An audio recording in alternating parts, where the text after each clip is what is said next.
सुमिरत सिद्धि होए, गणनायक करिवर वदन। करहु अनुग्रह सोई, बुद्धि राशि शुभ गुण सदन। मूक होई बाचाल, पंगु चढ़े गिरिवर गहन। जासु कृपा सु दयाल, द्रवहु सकल कलिमल दहन। नील सरोरुह श्याम, तरुण अरुण बारिद नयन। करहु सुमधुर धाम, सदा क्षीर सागर शयन। कुंद इंदु सम देह, उमा रमन करुणा अयन। जाहि दीन परनेह, करहु कृपा मर्दन मयन। बंदौ गुरु पद कंज, कृपा सिंधु नर रूप हरि। महामोह तम पुंज, जासु बचन कवि करण कर। प्रणवौ पवन कुमार, खलवन पावक ज्ञान घन। जासु हृदय आगार, बसहि राम सर चाप धरे। बोलो गुरुदेव भगवान की जय। प्यारे कृष्ण कन्हैया लाल की जय। तुलसी मैया की जय। श्रीमद्भागवते अष्टम स्कंधे अथ पंचमो अध्याय। श्री शुक उवाच। राजन्नुदित में तत् ते हरेः कर्माघनाशनं। गजेन्द्र मोक्षणं पुण्यं, रैवतं त्वन्तरं शृणु। पंचमो रैवतो नाम, मनुस्तामस सोदरः। बलिविन्ध्यादयस्तस्य, सुता अर्जुन पूर्वकाः। विभुरिन्द्रः शूरगणा, राजन् भूतरयादयः। हिरण्यरोमा वेदशिरा, ऊर्ध्वबाह्वादयो द्विजाः। पत्नी विकुण्ठा शुभ्रस्य, वैकुण्ठैः सुरसत्तमैः। तयोः स्वकलया यज्ञे, वैकुण्ठो भगवान् स्वयं। वैकुण्ठः कल्पितो येन, लोको लोकनमस्कृतः। रमया प्रार्थ्यमानेन, देव्या तत्प्रियकाम्यया। तस्यानुभावः कथितो, गुणाश्चापरमोदयाः। भवमान् रेणुं सविममेयो, विष्णुर्वर्णयेत् गुणान्। षष्ठश्च चक्षुषः पुत्रश्चाक्षुषो नाम वै मनुः। पूरुषुद्युम्न, प्रमुखाश्चाक्षुषात्मजाः। इन्द्रो मन्त्रद्रुमस्तत्र, देवा आप्यादयो गणाः। मुनयस्तत्र वै राजन्, हविष्मद्वीरकादयाः। तत्रापि देवाः सम्भूत्या, वैराजस्याभवत् सुतः। अजितो नाम भगवान्, अंशेन जगतः पतिः। पयोधिं येन निर्मध्ये, सुराणां साधिता सुधा। भ्रममाणोऽम्भसीधृतः, कूर्मरूपेण मन्दरः। श्रीराजोवाच। यथा भगवता ब्रह्मन् मथितः क्षीरसागरः। यदर्थं वा यतश्चान्द्रिं, दधाराम्बुचरात्मना। यथामृतं सुरैः प्राप्तं, किञ्चान्यद्भवत्ततः। एतद् भगवतः कर्म, वदस्व परमाद्भुतं। त्वया सङ्कथ्यमानेन, महिम्ना सात्वतां पतेः। नातितृप्यति मे चित्तं, सुचिरं तापतापितं। श्रीसूत उवाच। सम्प्रष्टो भगवानेवं, द्वैपायनसुतो द्विजाः। अभिनन्द्य हरेर्वीर्यम्, अभ्याचष्टुं प्रचक्रमे। श्री शुक उवाच। यदा युद्धे शूरैर्देवा, बाध्यमानाः सितायुधैः। गतासवो निपतिता, नोत्तिष्ठेरन् स्म भूयसः। यदा दुर्वाससः शापात्, सेन्द्रालोकास्त्रयो नृप। निःश्रीकाश्चाभवंस्तत्र, निःसृज्यादयः क्रियाः। निशाम्यैतत् सुरगणा, महेन्द्रवरुणादयः। नाध्यगच्छन् स्वयं मन्त्रैर्, मन्त्रयन्तो विनिश्चयं ततो ब्रह्मसभां जगमुर्मेरो मूर्धनि सर्वसः सर्वं विज्ञापयञ्चक्रुः प्रणताः परमेष्ठिने सविलोकेन्द्रावायवादीन् निस्सत्त्वानि विगतप्रभान् लोकान् मङ्गलप्रायान् सुरानयथा विभुः समाहितेन मनसा संस्मरन् पुरुषं परम् उवाचोत्फुल्लवदनो देवांशः भगवान् परः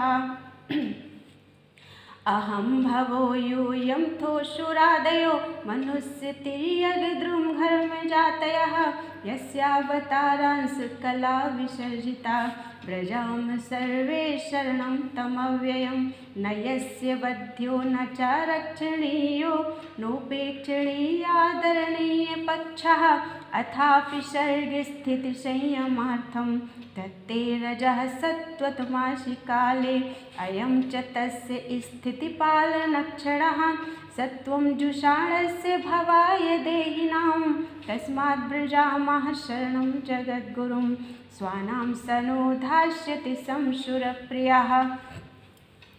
श्री शुक उवाच इत्याभाष्य सुरान् वेदाः सहदेवैररिन्दम अजितस्य पदं साक्षात् जगाम तमसः परं तत्रादृष्टस्वरूपाय श्रुतपूर्वाय वै विभो स्तुतिं ब्रूत दैवीभिर्गीभिस्त्ववहितेन्द्रियः। श्री ब्रह्मोवाच अविक्रियं सत्यम् अनन्तमाद्यं गुहाशयं निष्कलं प्रतर्क्यं मनोग्रयानं वचसान्निरुक्तं नमामहे देववरं वरेण्यं विपश्चितं प्राणमनोधियात्मना मर्थेन्द्रियाभासं निद्रं व्रणं छायातपौ यत्र नग्रध्रपक्षौ तमक्षरं खं त्रियुगं व्रजामहे अजस्य चक्रं त्वजैर्यमाणं मनोमयं पञ्चदशारमाशु तृणाभिविद्युच्चलमष्टनेमि यदक्षमाहुस्तमृतं प्रपद्ये य एकवर्णं तं सह परं तदलोकम् अव्यक्तम् अनन्तपारम् आसाञ्चकारूपसुपर्णमेनम् उपासते योगरथेन धीराः न यस्य कश्चातितरति माया न यस्य कश्चातितरति मायां यया जनो मुह्याति वेदनार्थं तं निर्जितात्मात्मगुणं परेशं नमाम भूतेषु समं चरन्तम् इमे वयं यत् प्रियैव तन्वा सत्त्वेन सृष्टा वैरन्तराविः गतिं न सूक्ष्मां रसयश्च विद्महे कुतो सुराद्या इतरप्रधानाः पादौ महीयं स्वकृतैव यस्य चतुर्विधो यत्र हि भूतसर्गाः स वै महापुरुष आत्मतन्त्रः प्रसीदतां ब्रह्म महाविभूतिः अम्भस्तु यद्रेत उदारवीर्यं सिद्ध्यन्ति जीवन्त्युत वर्धमानाः लोकास्त्रयोथाखिललोकपालाः प्रसीदतां ब्रह्म महाविभूतिः सोमं मनो यस्य समामनन्ति दिवौकसाम्बै बलमन्द आयुः ईशो नगानां प्रजनः प्रजानां प्रसीदतां नः स महाविभूतिः अग्निर्मुखं यस्य तु जातवेदा जातः क्रियाकाण्डनिमित्तजन्मा अतः समुद्रेऽनुपचन् स्वधातून् प्रसीदतां नः स महाविभूतिः यच्चक्षुरासीत् तरणिर्देवयानं त्रयीमयो ब्रह्मण एष धिष्णयं द्वारं च मुक्तेर्मृतं च मृत्युः प्रसीदतां नः स महाविभूतिः प्राणाद्भूत यस्य चराचराणां प्राणः सहो बलमोजश्च वायुः अन्वाश्म सम्राजमिवानुगावयं प्रसीदतां नः स महाविभूतिः। श्रोत्राददिशो यस्य हृदश्चखानि प्रजज्ञिरेखं पुरुषस्य नाभ्याः प्राणेन्द्रियात्माशु शरीरकेतं प्रसीदतां नः स महाविभूतिः। बलान् महेन्द्रस्त्रिदशाः प्रसादान् मन्युर्गिरीशो धिषणाद्विरिञ्चः खेभ्यश्च छन्दांश्च ऋषयो मेढृतः कः प्रसीदतां नः स महाविभूतिः। श्रीर्वक्षसः पितरश्चाययासन् धर्मा स्तनादितरः पृष्ठतोऽभूत् धौर्यस्य शीर्ष्णोरप्सरसो विहारात् प्रसीदतां नः स महाविभूतिः। विप्रो मुखं ब्रह्मचर्यस्य गुह्यं राजन्य आसीद् भुजयोर्बलं च उर्वोर्विडोजोऽङ्घ्रिर्वेदशूद्रो प्रसीदतां नः स महाविभूतिः।